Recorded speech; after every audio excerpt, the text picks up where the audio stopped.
Sarah Chen had perfected the art of disappearing. At 28 years old, she had become a master of invisibility, not through any supernatural power, but through a carefully constructed life of deliberate mediocrity. She wore neutral colors, grays, blacks, muted blues. Her hair, once luxuriously long, she kept in a practical bun that drew no attention. She spoke softly in meetings, never volunteering her opinions unless directly asked. Her apartment in Palo Alto was sparse and impersonal, decorated with nothing that revealed who she really was. To her colleagues at Tech Core Systems, Sarah Chen was simply the brilliant but quiet software engineer who solved impossible problems without needing praise or recognition. They knew her work was exceptional, her code was elegant, her algorithms revolutionary, but they knew nothing about her. The truth was locked away, in a place she rarely allowed herself to visit. Sarah had boarded United Flight 487 from Denver International Airport on a gray March morning in 2019, carrying 2 carry-on bags and a weight of secrets that pressed down on her shoulders like an invisible anchor. The airport routine was familiar. Security checkpoint, coffee from a chain store, boarding pass scanned by a distracted gate agent. Nothing remarkable, just another forgettable woman in a sea of travelers. She had specifically chosen an aisle seat, avoiding window seats where she might be tempted to look down at the sky she'd once loved. That was before. This was after. 4 years ago, Sarah had logged her last flight hours. Not because she'd stopped loving the feeling of lifting off the earth, of that magical moment when gravity released its hold. Not because she'd tired of the precision and discipline required to pilot an aircraft. She had stopped flying because she couldn't handle what had happened on a clear Tuesday evening that had transformed her entire world. Her father, James Chen, had been a commercial airline pilot for 32 years. He was the reason Sarah had ever fallen in love with flying in the first place. She was 8 years old when he first took her to his airline's flight simulator facility. She remembered gripping his hand, intimidated by all the buttons and switches and screens. She remembered him pointing out the horizon through the windows, explaining how pilots read the sky like a book. "The sky tells you everything," he'd said, his voice filled with reverence. "You just have to know how to listen." By the time she was 16, Sarah had already logged 30 flight hours with her father as her instructor. By 23, she had her commercial pilot's license and 800 flight hours logged. Her father was immensely proud, her mother less so. "Flying is a job for your father," her mother had said. "For you, it should be a hobby, get a real career." So Sarah had compromised. She'd pursued the computer science degree, landed a lucrative job at Tech Core, and kept her flying license current. It was something she did on weekends, a small rebellion against her mother's expectations. Then came the accident. 4 years ago, on a Tuesday evening very similar to this one, Sarah's father had been operating a small charter flight. A mechanical failure combined with pilot error that still haunted Sarah because she knew her father would never make such a mistake. He was too experienced, too careful, too devoted to safety. But that night something went wrong. The aircraft went down in the Sierras. 12 people were on board. Only one had survived. It was not her father. The investigation that followed was thorough and devastating. The mechanical failure wasn't her father's fault, but the inquiry concluded that his response to the emergency, while heroic in intent, had been slightly delayed. If he'd reacted 2 seconds faster, maybe he could have glided the aircraft to a safer location. Maybe everyone would have survived. Maybe. Those maybes were like poison in her veins. Sarah had attended the funeral in a haze of shock. The airline held a memorial service. Her father's colleagues spoke about his dedication, his kindness, his mentorship. But all Sarah could think about was that night, replaying every possible scenario in her head. What if she had called him that day? What if he'd been distracted? What if? Her mother had looked at her during the reception, eyes hollow with grief, and said something that broke Sarah's heart. "I always worried that flying would take him from us. I never thought it would happen." The message was clear, even if unsaid. This is what happens when you choose flying over everything else. This is the price. Sarah had put her flying license in a drawer and never took it out again. She threw herself into her work with the intensity of someone trying to outrun ghosts. Code didn't make mistakes. Code didn't fail unexpectedly. Code was logical, predictable, safe. She could write algorithms that processed millions of data points without error. She could solve problems that stumped entire teams. But she couldn't solve the problem of her father being dead. Now, as she sat in seat 12B on flight 487, her laptop displaying lines of code she'd been staring at unseeing for the past 30 minutes, Sarah watched the other passengers through the periphery of her vision. A businessman in an expensive suit, checking his phone every 30 seconds. A young mother with 2 children, one of whom was pressing his face against the window in wonder. An elderly couple holding hands. All of them going about their lives, unaware that Sarah was harboring a secret that made her feel like an imposter. She had chosen software engineering specifically because it would never require her to make the kind of life-or-death decisions that pilots faced. She had chosen invisibility because she didn't deserve to be noticed. Every morning, she woke up and went through the motions of a life, but inside, there was a hollow place where her passion used to be. The aircraft pushed back from the gate smoothly. Sarah watched the ground crew disconnect the jetway. Through the small window, she could see the tarmac, the other planes, the vast runway stretching endlessly ahead. Her throat tightened. Flying used to feel like coming home. Now it felt like visiting a grave. She had booked this flight to Denver specifically because it was short enough to minimize her time in the air, but long enough to convince herself that she was dealing with her trauma. Exposure therapy, she called it. Sitting on planes, experiencing them, normalizing the environment. It wasn't working. Every time she flew, she felt like she was betraying her father's memory, choosing to do the very thing that had killed him. The captain's voice came over the intercom, smooth and professional. Ladies and gentlemen, we're pushing back from the gate now. We'll be cruising at 34,000 feet, and I expect we'll have a smooth flight into Chicago. Our flight attendants will be coming through the cabin shortly with beverage service. Thank you for flying United. Sarah closed her eyes. Just 1 hour and 45 minutes, she told herself. She could do this. She could survive this flight just like she'd survived the last 100 flights. She could sit in this seat, pretend to work, and not think about the fact that her father had died in the sky doing the job he loved. She had no idea that the universe had different plans. 92 minutes into Flight 487, Captain James Holloway had settled into the comfortable rhythm of a man who had performed this exact task thousands of times before.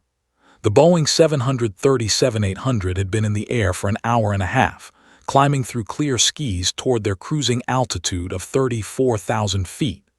The weather was perfect. No storms, no wind shear, no complications.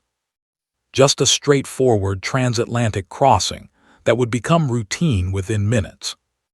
Holloway was a meticulous man. At 53 years old, he had logged over 23,000 flight hours across 3 decades of commercial aviation. He knew this aircraft like he knew the lines of his own face.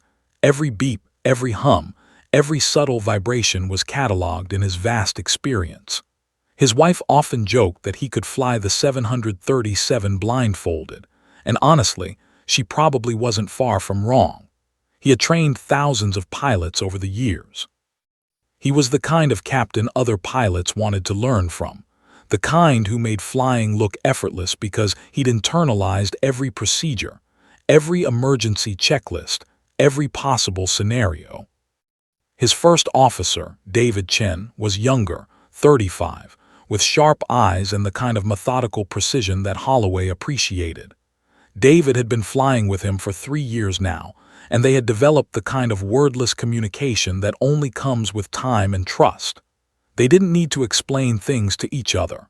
They thought the same way about procedures, safety, and decision-making. That morning, everything had been normal during their pre-flight briefing at Denver. The aircraft had been maintained properly, all systems checked and rechecked. The weather forecast was favorable. The flight plan was filed. Holloway and David had gone through their standard pre-flight checklist with the methodical precision that had kept them both alive for decades. By the time passengers began boarding, Holloway felt the familiar satisfaction of a well-organized operation. Now cruising at 34,000 feet with Chicago still an hour away, Holloway was thinking about what he'd have for dinner when they landed. His wife had mentioned a new restaurant downtown. They had reservations at 7. That gave him plenty of time. The flight was on schedule, the passengers were settled, and the autopilot was handling the flying. His job at this moment was primarily to monitor, to be present, to be ready for whatever might occur. And then something occurred. It was subtle, so subtle that if Holloway hadn't been the kind of pilot who paid attention to every detail, he might have missed it. A vibration, not the normal vibration of flight, but something slightly off rhythm. His head snapped up. His hands immediately moved to the instrument panel, scanning for anomalies. Everything appeared normal. All gauges were in the green. All systems nominal. But the vibration was there, undeniable, a tremor that seemed to travel through the control yoke under his palms. "You feel that?" he asked David, keeping his voice level. David's head had already come up, his attention shifting from his checklist to his instruments. "Yeah, port engine." "Maybe," Holloway said. He reached for the engine monitoring page on the flight management system, pulling up detailed readings for both engines. Immediately, his eyes found the anomaly. Port engine electrical system showing fluctuation. Voltage climbing, then dropping, then climbing again. Not a critical failure yet, but definitely abnormal. "Okay, we've got port engine electrical system showing instability," Holloway said, his voice calm and professional despite the way his gut tightened. He'd trained for this moment 1,000 times, but training and reality were always different. Training was clean, predictable. Reality was messy. "Running diagnostics now," David said, his fingers already moving across the engine management display. This was their dance, their practiced routine. Holloway would identify the problem, David would investigate, and together they would determine the appropriate response. But even as David pulled up the electrical system diagnostics, something else happened. A second warning light illuminated on the instrument panel. This one was amber, a caution, not yet an alarm, but the color that meant pay attention, something is not quite right. Holloway's heart rate picked up, though he kept his expression neutral. "We've got another anomaly," David said, pointing at the new indicator. "Hydraulic pressure fluctuating on the backup system." Holloway stared at the readings, his mind already spinning through the technical cascades. Electrical system failure in one engine could cascade to backup hydraulic systems if the wiring ran through shared conduits.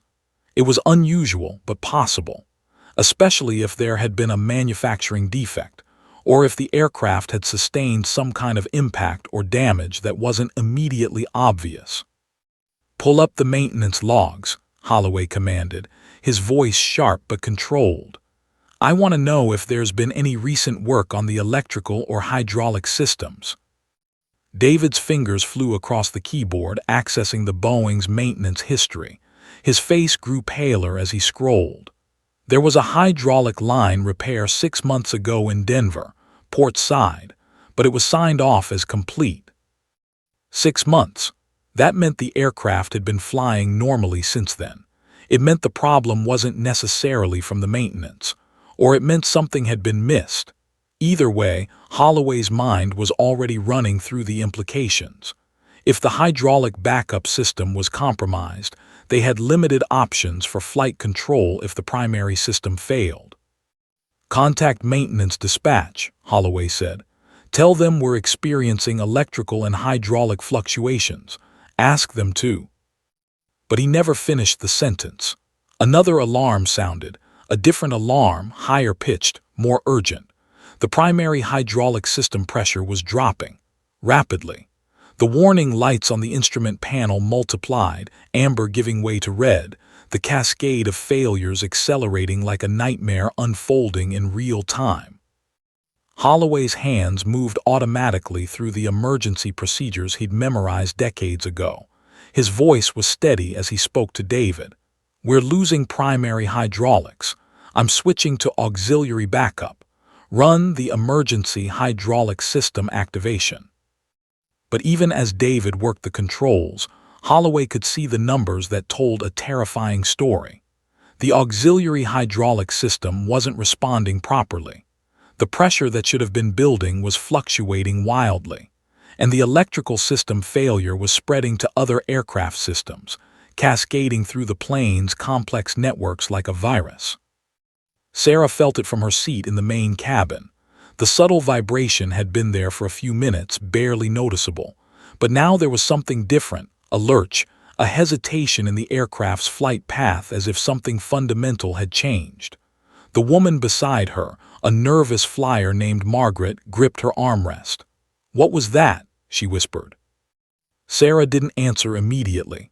Her pilot's training, dormant for 4 years but not forgotten, was already analyzing the situation. That vibration had a signature. That hesitation had a pattern. Something was wrong up front. Something was seriously wrong. Passengers around her exchanged worried glances. A flight attendant paused in the aisle, listening for any indication from the cockpit about what was happening. The cabin fell into that particular kind of silence that only occurs on aircraft when something feels off. That moment when civilian travelers realize they are not in control, that they are in the hands of machines and men and physics, and any one of those could fail. Captain Holloway's voice came over the intercom, carefully modulated and professional. "Ladies and gentlemen, we're experiencing minor technical difficulties. Please remain in your seats with your seatbelts fastened." Minor technical difficulties. The words were meant to be reassuring, but Sarah, sitting in seat 12B, heard the strain beneath them. She heard something else too, something her father had taught her to listen for in a pilot's voice. She heard fear. Captain James Holloway had trained for emergencies his entire career. He'd run through checklist after checklist, scenario after scenario, in flight simulators designed to replicate every catastrophic system failure imaginable. He'd sat through briefings on hydraulic failures, electrical fires, engine failures, structural damage. He knew the procedures.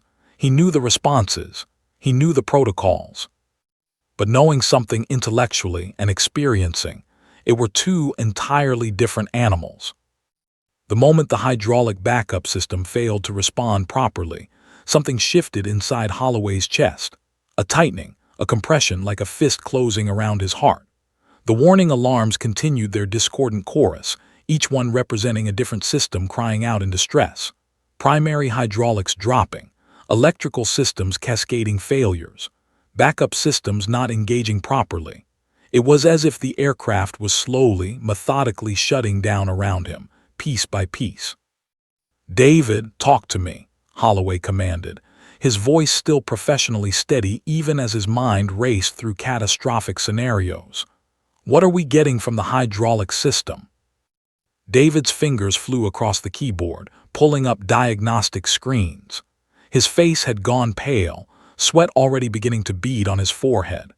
This was the moment every pilot feared, the moment when years of training faced the harsh reality of actual systems failure.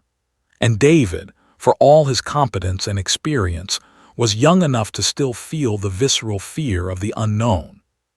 "Primary hydraulic pressure is at 800 psi and dropping," David said, his voice slightly strained. "Backup system isn't engaging. The diverter valve is showing fault codes. And Captain, the electrical system failure is spreading. Navigation systems are starting to—" "I see it," Holloway cut him off, his eyes fixed on the cascade of warnings spreading across his screens like a digital plague. He made a decision that had to be made, even though every instinct screamed against it. "I'm taking manual control. Disengage autopilot." The moment he reached for the controls and disengaged the autopilot, Holloway felt the full weight of the aircraft settle into his hands. No longer was the computer helping him maintain altitude and course. Now it was him, his skill, his experience, his sheer force of will keeping this machine flying. The control yoke felt heavier than it ever had before, as if the aircraft itself was pressing down on him, demanding something from him that he wasn't sure he could give. "Okay, running emergency hydraulic system activation," David said, already moving through the checklist with the desperation of a man who knew they were running out of options. "Switching to auxiliary pump. Engaging reserve system. Captain, it's not responding. The system should be online by now." Holloway's jaw clenched. If the hydraulic systems were completely compromised, the aircraft would have severely limited flight control.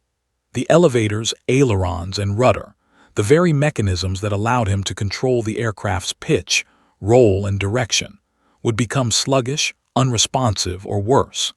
They'd effectively be flying a crippled aircraft at 34,000 feet with 157 human beings depending on his ability to somehow keep it in the air. "Check the pressure lines," Holloway said, though he was already suspecting what they'd find. "Check for ruptures." There was a sound from the right seat that made Holloway's head turn sharply. David had made a noise, a strangled, gasping sound that was wrong in every way. Holloway's eyes went to his first officer, and what he saw made his blood run cold. David's body had gone rigid. His hands were gripping the armrests of his seat, his face contorted in an expression of pure agony. His mouth opened, closed, opened again, as if he was trying to speak but couldn't form the words. Sweat poured down his temples, and his entire body seemed to be convulsing with small, involuntary tremors. "David," Holloway reached over, instinctively grabbing his first officer's shoulder. "David, what's wrong? Talk to me." "James, David managed to gasp out, his voice barely more than a whisper. "Chest, my chest." "Oh God, no, not now, not like this." Holloway's mind fragmented into two separate systems. One part continued to process the aircraft emergency with cold, clinical precision. Primary hydraulics failing, electrical systems cascading, flight controls compromised. But the other part, the human part, watched helplessly as his friend and trusted colleague began to have what was clearly a medical emergency. David's hands flew to his chest, clawing at his shirt as if he could somehow tear away the pain that was clearly radiating through his body. His breathing became rapid, shallow, panicked. His eyes went wide with the kind of terror that only comes when something inside your own body turns against you without warning. "Captain to flight attendant," Holloway said, his voice tight but still controlled as he keyed the intercom. "We need immediate medical assistance in the cockpit." Within seconds, the cockpit door opened. Flight attendant Marcus Rodriguez appeared, already moving toward them, but Holloway had no time to give him full information. He was focused on keeping the aircraft stable while David suffered beside him. This was beyond his control. This was beyond anyone's control. David's collapse into his seat, his body going slack, was accompanied by a new sound, the distinct silence of someone who was no longer conscious. Marcus's face went white. "What happened, should I?" "He's in medical distress," Holloway said sharply, not taking his eyes off the instrument panel. "Get the first aid kit. Get oxygen. Call ahead to Chicago. Tell them we need emergency medical personnel standing by. And Marcus, tell me if there's a doctor on board." But Holloway's attention was already back on the aircraft, because removing his focus for even those few seconds had allowed the aircraft to drift slightly off course. The control yoke felt sluggish, less responsive than it should be. The electrical system failures were spreading to the flight control computers. He was losing redundancy, losing backup systems, losing options. His hands moved across the controls with the precision of someone who had trained for this moment 1,000 times. Trim adjustment, bank angle correction, altitude maintenance. Every movement was deliberate, calculated, fighting against the aircraft's tendency to sink and drift as systems failed around him. The radio crackled to life with Chicago Air Traffic Control asking for a status update. Holloway responded with clipped professionalism. "Chicago Center, United 487, we are declaring an emergency. Multiple system failures including primary hydraulic system degradation and electrical system cascade. First officer is incapacitated due to medical emergency. We will need priority landing at O'Hare. ETA approximately 30 minutes. There was a pause on the other end, just a beat of silence that seemed to stretch forever. Then the controller's voice came back, carefully controlled but with an edge that told Holloway they understood the severity. United 487 understood. You are cleared for direct descent to O'Hare. Emergency services will be standing by. Radar vectors to follow. Holloway acknowledged and focused back on keeping the aircraft stable. His hands were steady, but his mind was barely holding together. He was alone now. His experienced first officer was unconscious beside him, useless. The aircraft was losing systems one after another, and he was running through his mental checklist of what to do when hydraulic systems failed, and you couldn't depend on backup systems, and you had one chance to get this aircraft on the ground without killing everyone aboard. He was running through his calculations when the third major system failed. Not hydraulic, not electrical, but something worse, something that made his stomach drop. The autopilot finally gave up the ghost completely, its last functions shutting down as the cascading electrical failures reached their critical point. Now it was just him, just his hands, his skill, his will, and his prayers. Holloway had been flying for 30 years. He'd faced weather events that would have terrified less experienced pilots. He'd made emergency landings in crosswinds that exceeded reasonable parameters. He'd handled engine failures, instrument failures, situations that required him to trust his instincts over his instruments. But he had never felt as alone as he felt in that moment. 30 years of confidence suddenly felt like a fragile thing, ready to shatter under the weight of what was coming. The aircraft groaned around him as it continued to lose hydraulic pressure. The controls grew heavier, more sluggish with every passing second. And somewhere in the cabin behind him, 157 passengers had no idea how close they were to disaster. All they knew was what his carefully measured words had told them: minor technical difficulties. If only they knew the truth. Marcus Rodriguez had been a flight attendant for 14 years.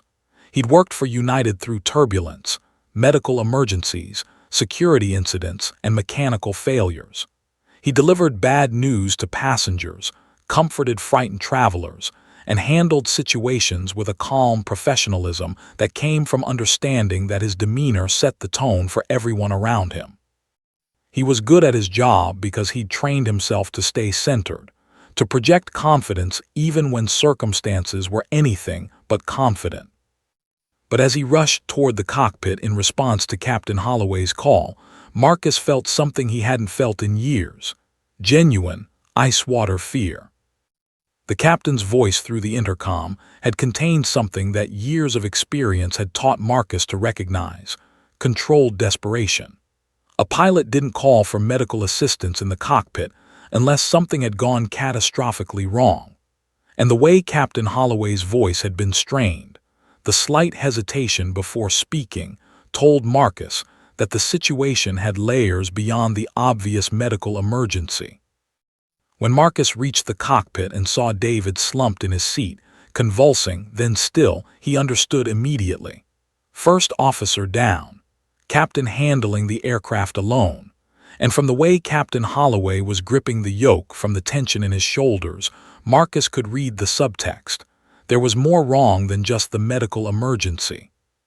"What happened? Should I?" Marcus started to say, but Captain Holloway had already cut him off with crisp instructions. "Medical assistance, oxygen, contact Chicago. Is there a doctor on board?" Marcus went through the checklist mechanically, his hands moving while his mind processed the larger situation. A first officer didn't have a sudden medical emergency randomly. Not on the same flight where the captain had just announced minor technical difficulties, in a tone that wasn't quite convincing enough. The aircraft lurched, not dramatically but noticeably. Passengers in the cabin would have felt it. Marcus steadied himself against the overhead compartment as he made his way back into the main cabin. The fear level had elevated. People were gripping armrests, exchanging worried glances, asking flight attendant Sarah Chen questions she couldn't answer. Wait, Sarah Chen. The name suddenly activated a memory in Marcus's brain, a conversation from years ago, almost forgotten until this moment when it suddenly became vitally important. His nephew, David Rodriguez, had been talking about his college roommate's sister, someone named Sarah Chen, a pilot. David had mentioned it during a family gathering, mentioned it as this random interesting fact about someone he'd met. Sarah Chen had been a commercial pilot, David had said, or was learning to be. Something like that. Marcus hadn't paid much attention at the time. He'd been focused on other things.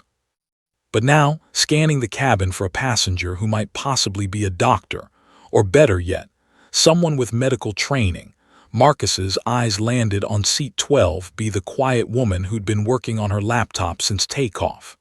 The woman who'd barely interacted with anyone.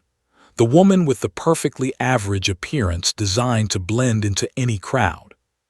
Sarah Chen. Marcus's heart rate accelerated. It couldn't be.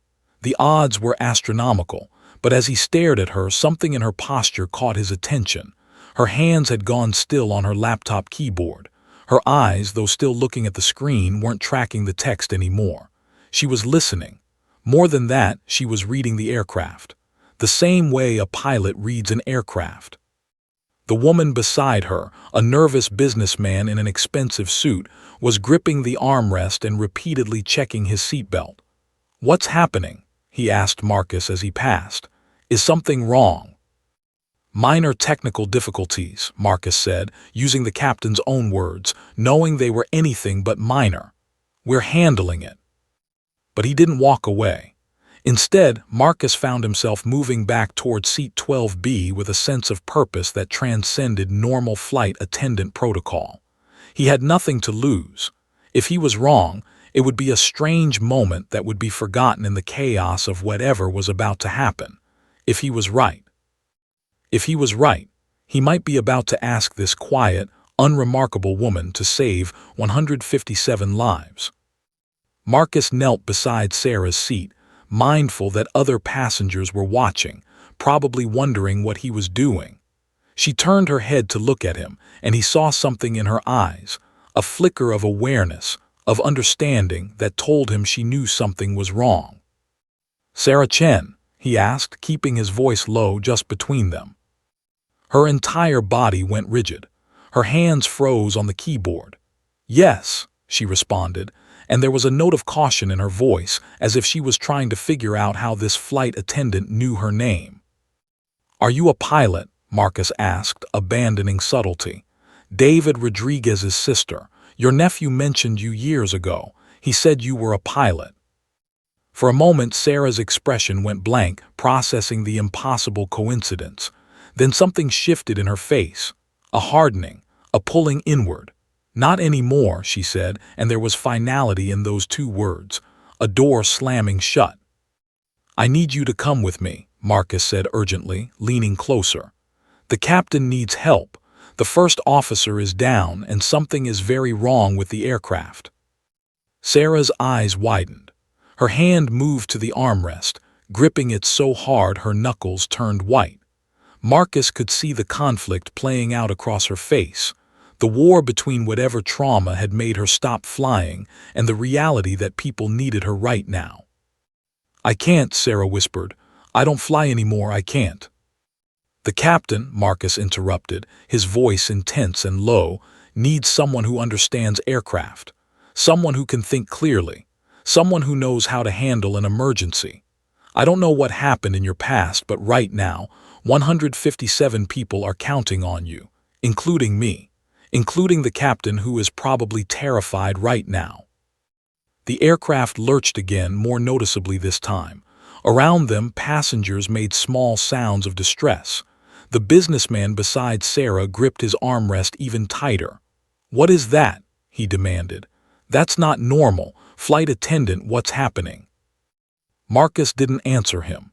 He kept his attention on Sarah, watching as she stared at her laptop, stared at her hands, stared at anything but his face. He could see her breathing changing, becoming rapid and shallow. He could see the war playing out behind her eyes. He's alone up there, Marcus said quietly. The first officer is unconscious. The captain is alone with whatever is failing in this aircraft. And unless someone helps him, we're all going too. Don't say it, Sarah cut him off, her voice barely audible. But she was already moving, already reaching down to unbuckle her seatbelt with shaking hands. The businessman beside her stared. Where are you going? Sarah didn't answer. She stood on trembling legs, gripping the seat back for balance. Marcus could see the fear radiating off her like heat, not fear of the emergency, but fear of what helping would mean. Fear of facing whatever part of herself she'd buried 4 years ago. Let's go, Marcus said gently, taking her elbow. The captain is waiting. As they moved toward the cockpit, passengers' eyes tracked them. Someone whispered, "That woman's going to the cockpit. Oh my God, what does that mean?" Another passenger pulled out their phone, trying to send a message, only to find the network already being jammed by dozens of others doing the same thing. Sarah Chen moved forward as if walking toward her own execution. Her face had gone pale, her lips pressed into a thin line, but she was moving. She was going. She was choosing to face whatever she'd been running from. And Marcus prayed, to whatever deity might be listening, that she still remembered how to fly. The moment Marcus asked if she was a pilot, Sarah Chen felt something crack open inside her, a door she'd sealed shut 4 years ago, suddenly splintering at the hinges. Her hands went numb. Her vision tunneled. For a moment she couldn't breathe, couldn't think, couldn't do anything but stare at this flight attendant kneeling beside her seat, asking her to become someone she'd sworn never to be again. Her mind immediately went to that place it always went when she was triggered. The memory. The one she'd tried to bury so deep it could never resurface. She saw her father's face, not as he'd been alive, vibrant and passionate about flying, but as she'd seen it in the casket, waxy and still and wrong. She felt the weight of her mother's silent accusation, the way her mother's eyes had looked at her during the funeral reception with an anger barely concealed beneath grief. This is what happens when you choose flying. This is the price you pay. Sarah's hands were shaking. She gripped her laptop so hard she thought the screen might crack. The man beside her, the businessman in the expensive suit, was staring at her with confusion and concern. "I can't," she whispered to Marcus, and she meant it with every fiber of her being. "I don't fly anymore. I can't." But then Marcus said something that cut through her panic like a knife through silk.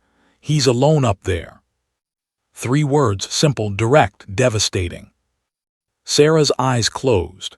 She could picture it, Captain Holloway in the cockpit, hands gripping the yoke, probably running through emergency procedures in his mind, probably wondering if he was going to die today, probably terrified beyond measure. She knew that terror. She'd imagined it countless times, wondering if her father had felt that same fear in his final moments. "The first officer is unconscious," Marcus continued, his voice urgent and low. "The captain is alone with whatever is failing in this aircraft, and unless someone helps him, we're all going too." "Don't say it," Sarah cut him off, because she couldn't hear it. Couldn't hear the words that would make this real, that would transform this from abstract fear into concrete nightmare. But even as she said it, she was moving. Sarah's hands moved to unbuckle her seatbelt with a detachment that felt almost dreamlike. It was as if someone else was operating her body, making decisions while her conscious mind stood apart, observing in horror. The seatbelt clicked open. She stood on legs that felt like they'd been replaced with rubber, gripping the seat back to keep herself from collapsing. The businessman beside her made a small sound of alarm. "Where are you going?" he demanded. Sarah didn't answer him. She couldn't, because if she tried to speak, she would dissolve. She would fall apart. She would admit that she was terrified, that she had no business being in the cockpit of a commercial aircraft, that she'd given up flying for a reason, and that reason was still valid. But people's lives depended on her. The realization was like being struck by lightning. Marcus took her elbow gently, steadying her as she stepped into the aisle. "Let's go," he said. "The captain is waiting." As they moved forward through the cabin, Sarah felt the weight of every eye in the aircraft turning toward her. A woman whispered something to her companion. A child pointed. Someone said, "That woman's going to the cockpit. Oh my God, what does that mean?" The words rippled through the cabin like a wave of dread, spreading the knowledge that something was catastrophically wrong. Sarah's feet moved mechanically forward, but her mind was spinning through every reason why this was a mistake. She hadn't flown in 4 years. Her skills would be rusty. She might make things worse. She might cause a panic. She might. No, stop, focus. She forced her breathing to slow, using techniques her father had taught her years ago. Deep breath in, hold for 4 counts, exhale slowly. The panic didn't disappear, but it receded enough for her to function, enough for her to keep moving. As she walked toward the cockpit, Sarah found herself cataloging the aircraft's behavior through muscle memory. The way it was banking slightly to the left, the way the engine sounded, or didn't sound, different than normal, the quality of the vibration through the floor beneath her feet. Every sense was suddenly on high alert, reading the aircraft like her father had taught her to read the sky. The aircraft lurched again, harder this time. Passengers gasped. Someone cried out. Sarah's grip on the armrest tightened, but she kept moving. She had to keep moving. Because if she stopped, if she paused for even a moment to think about what she was about to do, she would turn around and run back to her seat and hide. Someone was trying to send a text message. She could see it from the corner of her eye, the businessman from her row, his fingers shaking as he typed, probably telling someone goodbye. The reality of that hit her like a punch to the gut. These people thought they might die, and they were looking at her, the quiet woman who'd been working on her laptop, as if she might somehow prevent that from happening. The pressure of that expectation was suffocating. Marcus reached the cockpit door. He keyed the code and the door swung open. Sarah's breath caught in her throat. This was it, the moment of no return. Captain Holloway's head snapped around at the sound of the door opening. His expression, controlled professionalism warring with visible strain, shifted to confusion as he saw Marcus standing there with a woman. For just a moment, Sarah saw him calculate the situation, saw him wonder why his flight attendant was bringing him a passenger. "Captain," Marcus said urgently, "this is Sarah Chen. She's a licensed pilot." The words hung in the air between them. Sarah saw the captain's expression cycle through disbelief, desperate hope, and then a kind of grim acceptance. His hands never left the yoke. His eyes never left the instrument panel for more than a second. But there was something in the set of his shoulders that shifted, a subtle change that suggested he'd just transferred some of the unbearable weight he'd been carrying. "Get her in the right seat," Captain Holloway said. His voice was steady, but Sarah could hear the exhaustion, the fear, the desperate hope in those 6 words. "Tell me your experience." Sarah moved into the cockpit. The first thing that hit her was the smell, a combination of electronics, recycled air, and fierce sweat. The second thing was the view of the instrument panel, the hundreds of switches and gauges and displays, all of them suddenly terrifyingly familiar. And the third thing was the view out the windscreen, the sky, the clouds, the horizon that had haunted her dreams for 4 years. Her hands were trembling as she lowered herself into the right seat, the seat where David Chen had been minutes ago, before his body betrayed him, before everything changed. "I was flying commercially until 4 years ago," Sarah said, her voice surprisingly steady despite the chaos in her chest. "I have 800 hours in type on the 737. Commercial license, instrument rating, type rating. I'm current on." "Hydraulics," Captain Holloway interrupted. Sarah's eyes went to the hydraulic system readouts. The numbers told a story of cascading failure that made her stomach drop, but also, underneath the fear, a spark of something else: purpose, recognition, problem-solving. The part of her that had loved flying, that had chosen to give it up, suddenly awakened. "I see them," she said quietly. "I see the problem." And then, for the first time in 4 years, Sarah Chen was no longer running from her past. She was flying. The moment Sarah's fingers touched the control yoke in the right seat, something fundamental shifted. 4 years of denying her identity, of running from her past, of pretending that part of herself had simply ceased to exist, all of it dissolved in an instant. Her hands recognized the yoke, the familiar weight, the precise tension, the response of the aircraft to micro-movements that existed somewhere between conscious decision and muscle memory. Captain Holloway was already talking, rapid-fire information pouring out in the urgent cadence of emergency procedures. Sarah's mind raced to keep up, cataloging every piece of data, every system failure, every cascading consequence. "Primary hydraulics are in free fall," Holloway said, his eyes never leaving the instrument panel. "I've tried everything. Backup system won't engage.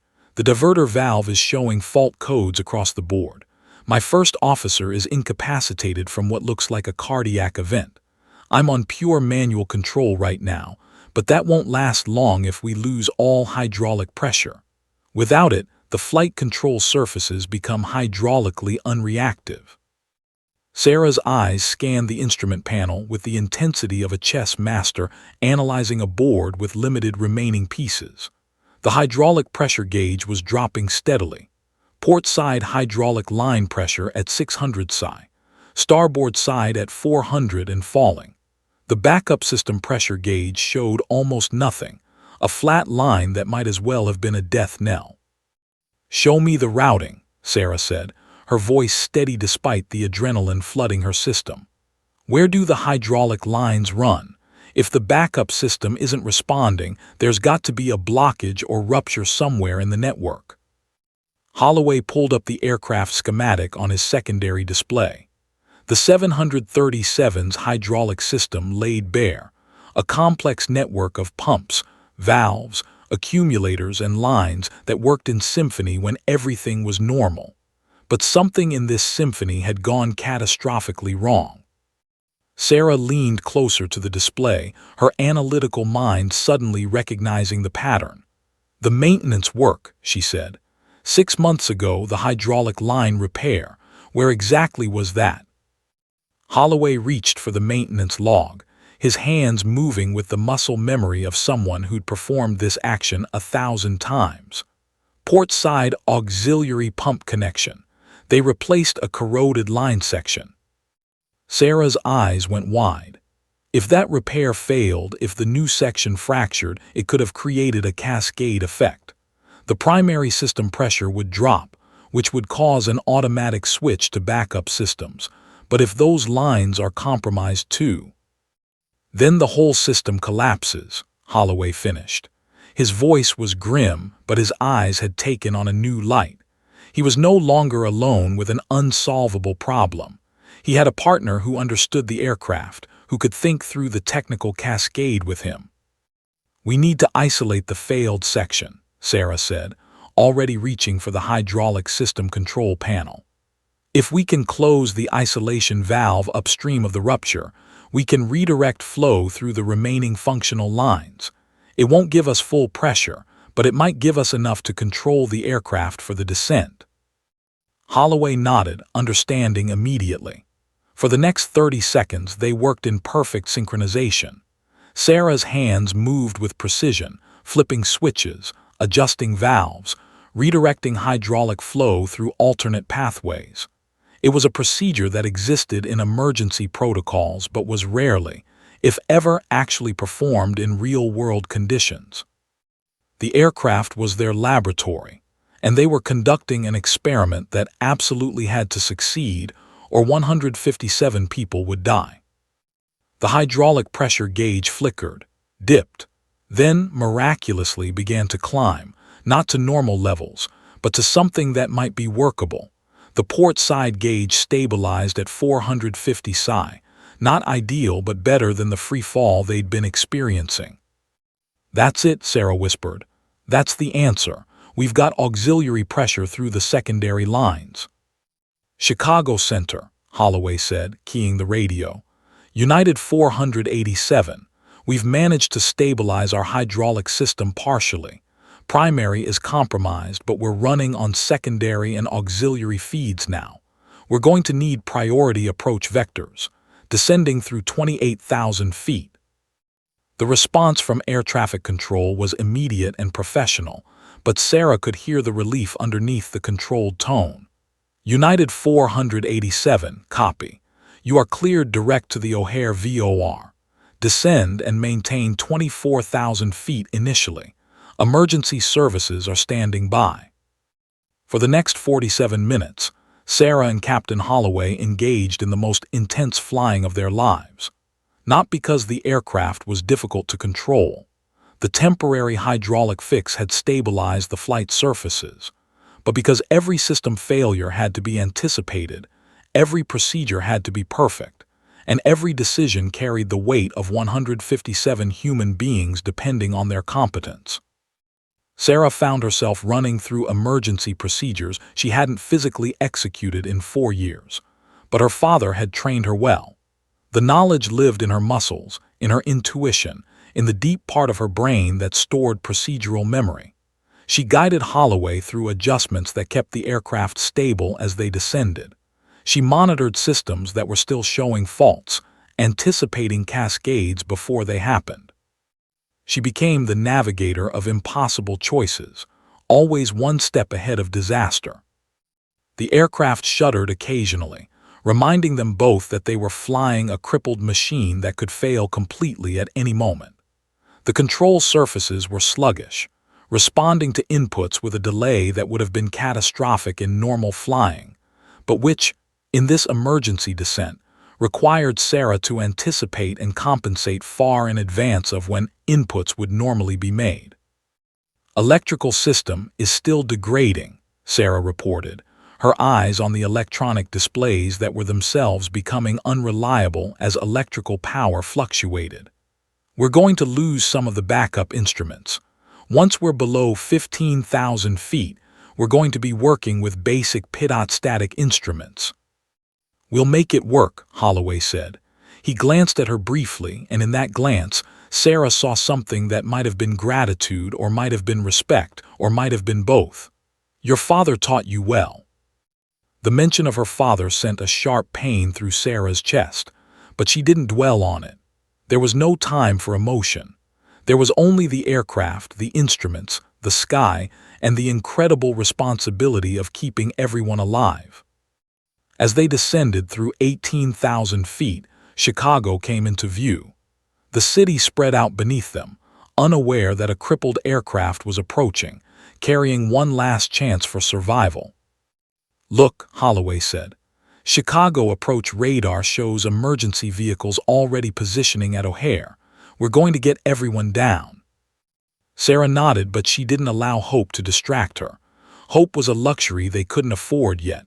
Right now, there was only the work, the precise, demanding, all-consuming work of keeping this aircraft flying. Air traffic control is clear for our descent, she reported. Landing authorized on runway 10R. Emergency services confirmed standing by. 10 minutes, Holloway said quietly. We've got 10 minutes to make everything work. Sarah's hands gripped the yoke, feeling the aircraft's response, sensing every nuance of its flight. Every second of those 10 minutes felt like an hour, but she was ready. After 4 years of running, she was finally where she belonged. She was flying. The descent into Chicago airspace was a calculated dance with disaster. Every altitude change, every turn, every adjustment had to be made with extraordinary precision because the aircraft was running on borrowed time and compromised systems. Sarah's eyes moved constantly between the altimeter, the airspeed indicator, the vertical speed indicator, and the heading indicator. Outside the windscreen, the sky had transitioned from the deep blue of altitude to the lighter blue of lower atmosphere. The city below was becoming clearer with each passing minute. United 487, descend and maintain 10,000 feet, came the voice from Chicago Air Traffic Control. Expect vectors to the final approach course in approximately 5 minutes. United 487, descending to 10,000, Captain Holloway acknowledged, his hands steady on the yoke as he made the necessary trim adjustments. But Sarah could see the tension in his shoulders, the way his jaw was clenched, the microscopic movements that betrayed the intensity of his concentration. At 12,000 feet, the electrical system showed another cascade of failures. 2 backup flight instruments went dark simultaneously. Sarah reached over and manually switched the standby attitude indicator to life, a smaller, less sophisticated instrument that would have to serve as their primary reference if they lost the main displays. "We're down to essential instruments," she reported, keeping her voice level. "If we lose the primary attitude indicator, we'll be flying that standby. It's going to be tight." "Can you hand-fly the approach?" Holloway asked. It wasn't really a question. They both knew what the answer had to be. "Yes," Sarah said simply.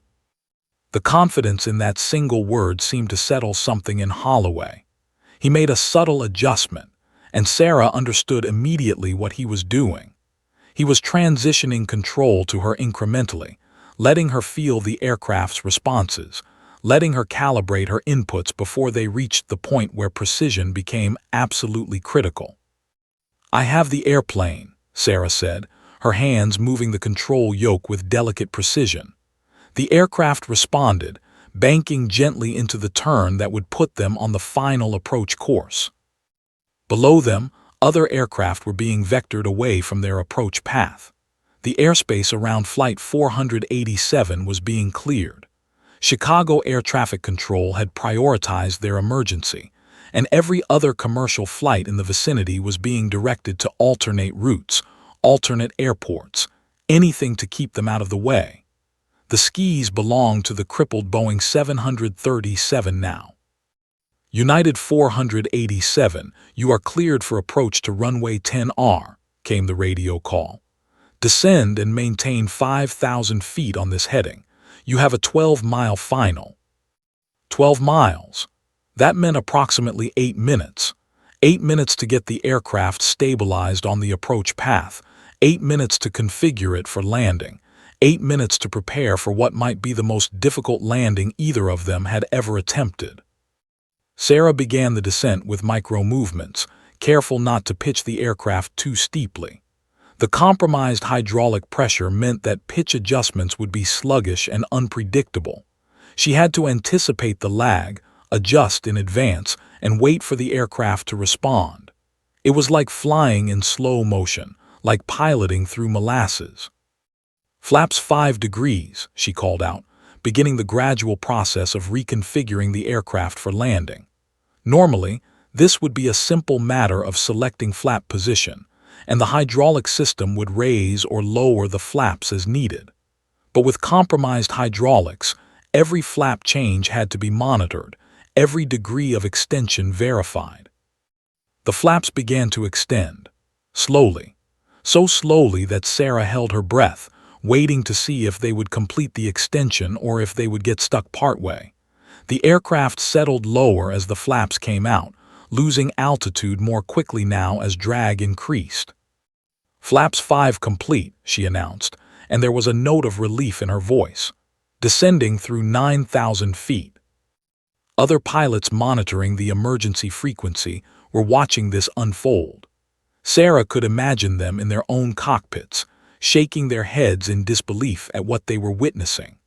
A Boeing 737 with compromised hydraulics, flying without a functional first officer, being hand-flown by a pilot none of them had ever heard of, descending toward Chicago with emergency services waiting. It was the kind of situation that aviation training scenarios were built around, but which almost never happened in real life. Almost never, but today it was happening. At 6,000 feet, the hydraulic pressure dipped again. For a moment, Sarah's heart stopped, but the diversion she and Holloway had implemented held. The pressure stabilized at a critically low but workable level. "Flaps 15, she called out. Another configuration change, another held breath, another small victory as the aircraft responded to her inputs. The runway was visible now, a gray ribbon stretching across the landscape in the distance. It was the most beautiful thing Sarah had ever seen, but it was also still miles away, and there were still 1,000 things that could go wrong. "Runway in sight," she reported to air traffic control. "United 487, cleared to land," came the response. Those 4 words carried the weight of official permission and implicit hope. They were clearing her to land because they had no other choice, because this was the best option among bad options, because all of them, the pilots, the controllers, the emergency responders, the passengers, were counting on Sarah's hands to find the precision needed to bring this aircraft down safely. Sarah began the final descent. The airspeed was reducing as the flaps came down. The aircraft was becoming heavier with drag, requiring her to manage the descent rate with absolute precision. Too steep and they'd overshoot the runway. Too shallow and they'd end up in the approach terrain. "Full flaps," she announced as she selected the final configuration. The flaps extended with agonizing slowness. Sarah held her breath. They fully extended. The aircraft settled into its landing configuration, and suddenly the final approach was real. They were committed now. There was no turning back, no diverting to another airport, no second chances. 400 feet, 300, 200.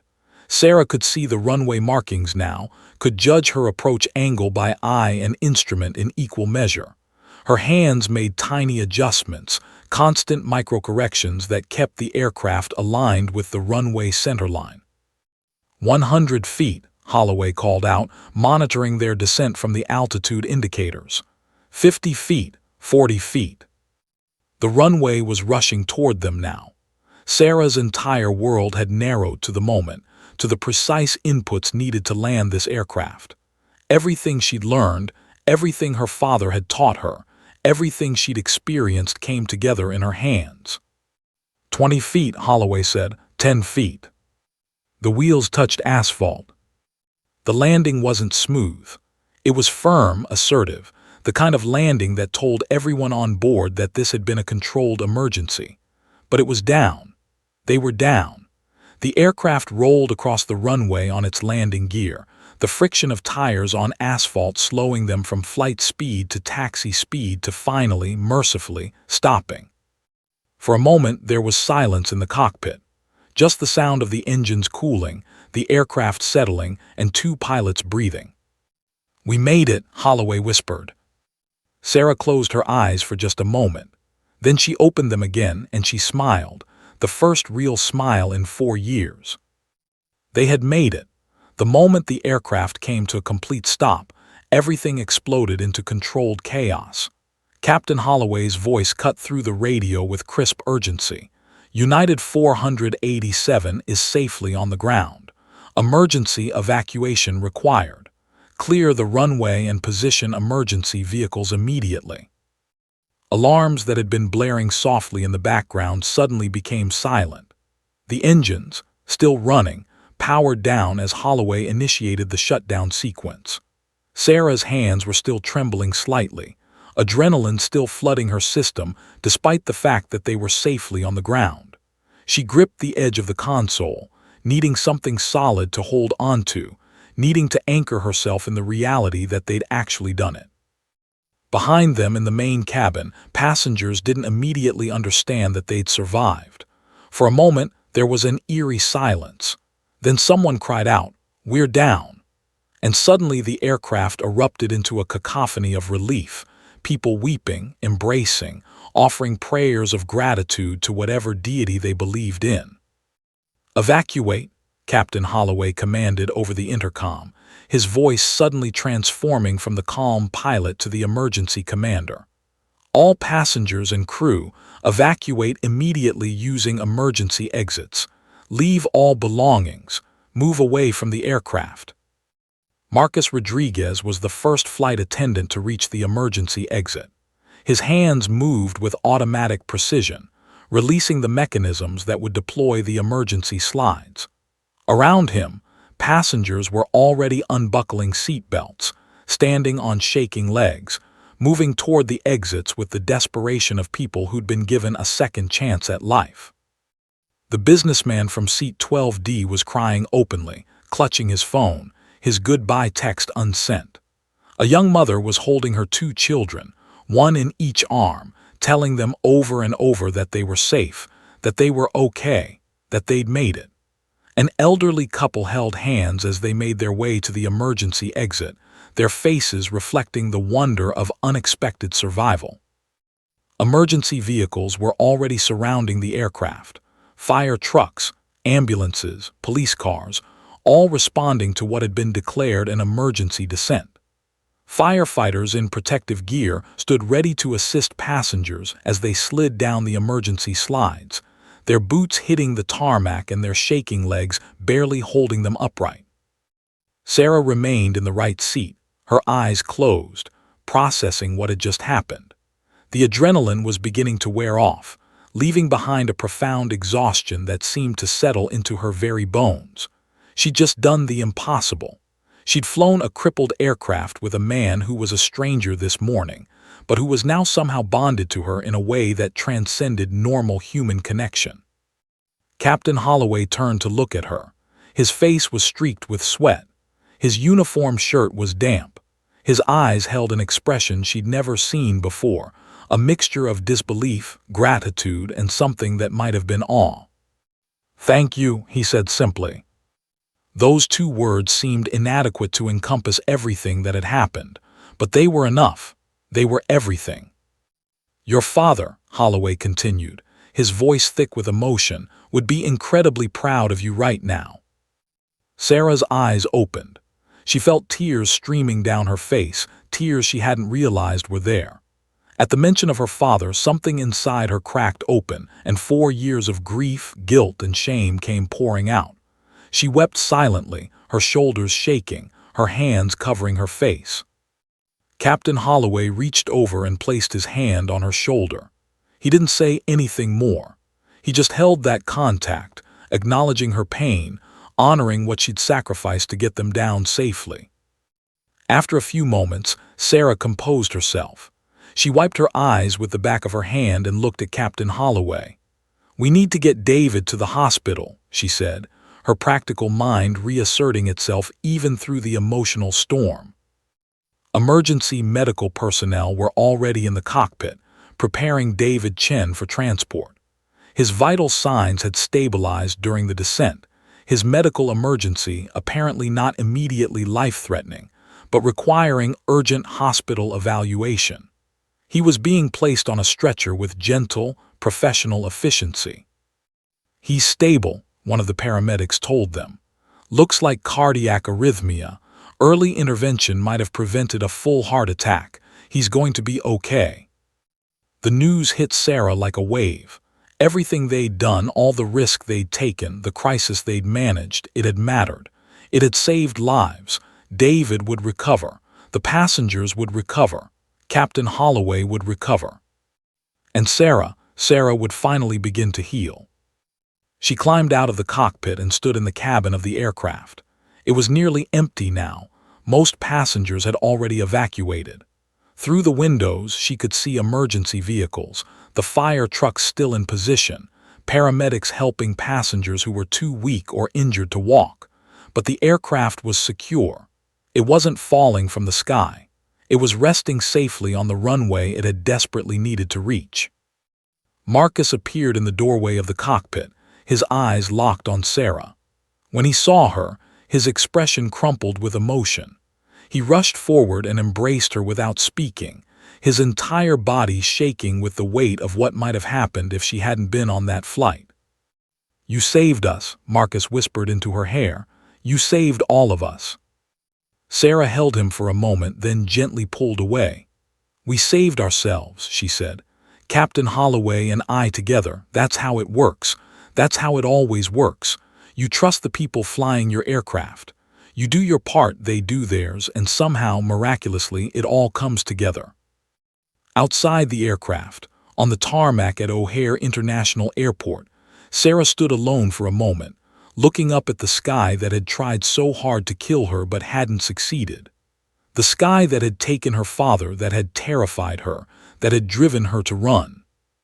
But the sky had also given her something precious today. It had given her back herself. A senior captain from United Airlines approached her, his expression serious. "I'm Captain Robert Matthews, chief pilot for United Airlines," he said, extending his hand. "I need to debrief you about what happened up there, and I need to tell you that what you did today is going to be documented in aviation history. This is the kind of emergency that people study, the kind of save that changes how we think about pilot training and emergency response." Sarah shook his hand numbly. The reality of what had happened was beginning to sink in. This wasn't just a private triumph. This was going to be public. This was going to become news legend, the story that would be told and retold in aviation schools and pilot lounges for decades. She thought about her mother's fear that flying would take everything from her. She thought about her father, about the pride he'd always shown in her abilities. She thought about the 4 years she'd spent running, hiding, denying the essential truth of who she was. That was over now. "There's something I need to do," Sarah said to Captain Matthews. "Before any debriefing, before any of that, I need to call my mother." "Of course," Matthews said, stepping aside. Sarah pulled out her phone with shaking hands. She'd sent her mother a boarding confirmation that morning. Her mother had probably received calls or messages about the emergency landing by now. She was probably terrified. The phone rang once. Her mother answered on the first ring, her voice panicked. "Sarah, oh my God, Sarah, are you okay? I saw on the news that there was an emergency landing in Chicago and—" "Mom," Sarah interrupted gently. "I'm fine, I'm safe, everyone's safe, and I need to tell you something." She took a deep breath. "I flew the plane today. I saved 157 lives, and I finally understand why Dad loved flying so much. It wasn't about taking him away from us. It was about him being exactly where he needed to be, doing exactly what he was born to do." There was a long silence on the other end of the line. Then Sarah heard her mother crying, not the hard, bitter tears of grief, but the soft, cathartic tears of someone finally understanding something she'd resisted for years. "Your father would be so proud," her mother whispered. Sarah closed her eyes and smiled through her own tears. "I know," she said, "so am I.